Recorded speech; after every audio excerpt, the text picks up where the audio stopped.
I'm going to share my various streams of revenue with you today in the hopes that this will shed some light on the various ways that you can make income as a small business owner. If you're new here, hey, my name is Simpson and I'm here to help you maximize your time and talents as a growing small business owner. So make sure to subscribe down below for new videos every single week. The first stream of revenue and the bread and butter really of what I do, my main income, how I pay myself for my personal bills and everything like that is through my beauty business. This is a mainly service-based business that offers things like bridal and special event hair and makeup lessons, brow services, lash services, and it does have a couple products that I can sell in there as well.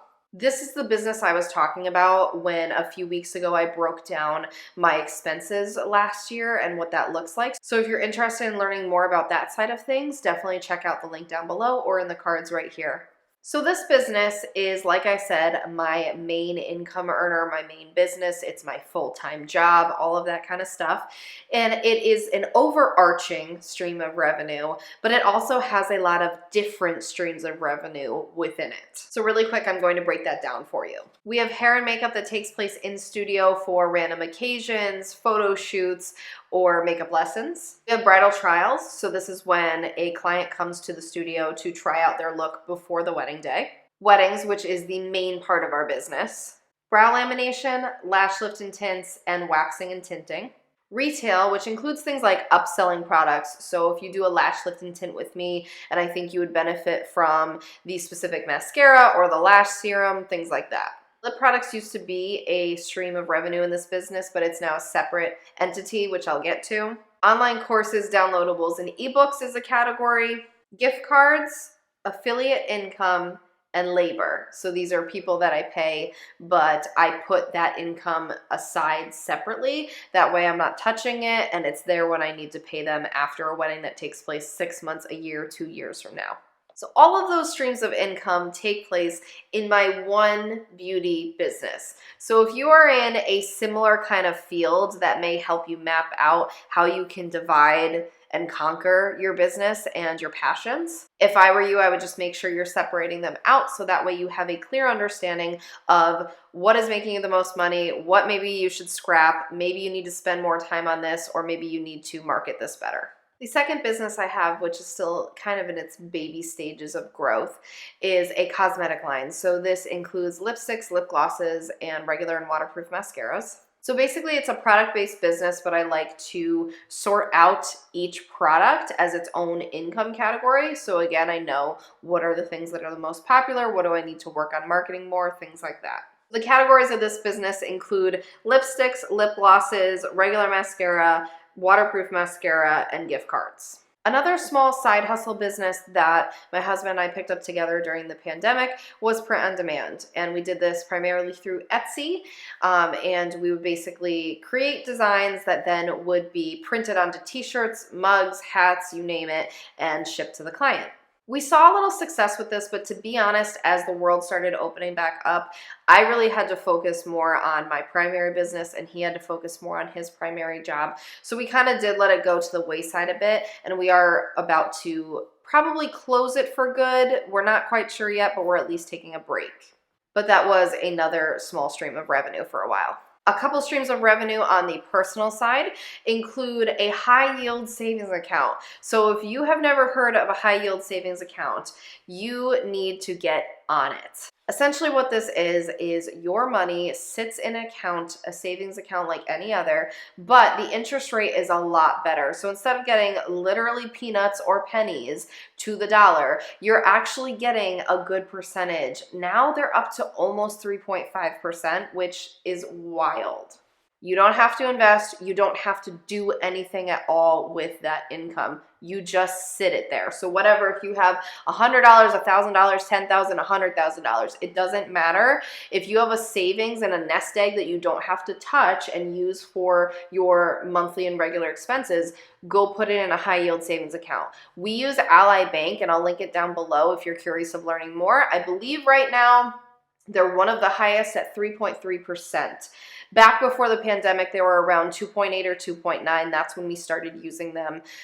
During the pandemic, we saw them go really low. I mean, it was at like 1% or under at some points. So during the pandemic, it didn't help as much, but now we're really seeing those skyrocket. So it's really beneficial to have. Look at it this way.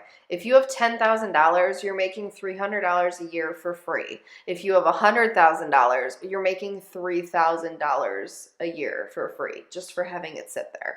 Another stream of income that we have is investing. So on my husband's side, he does contracts. I don't know too much about it, so I can't really explain much about it, but they're basically short-term contracts that expire in a year and a half or 2 years or something like that. And so you put a good amount in, and the hope is that you chose the right company and the right time, and it can exponentially grow that money faster than normal.